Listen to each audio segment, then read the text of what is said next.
Bismillahirrahmanirrahim. Allah'a göre iş görmeyin xeyri böyükdür. Bu barədə Əli əleyhissalam buyurmuşdur.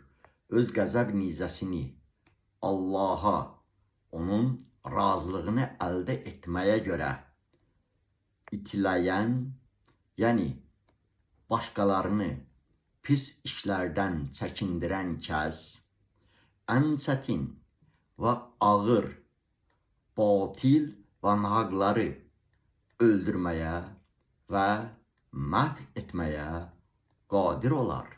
Yəni Allah ona batil və nahaq qüdrətli olsa belə onları məğlub etməkdə kömək edər.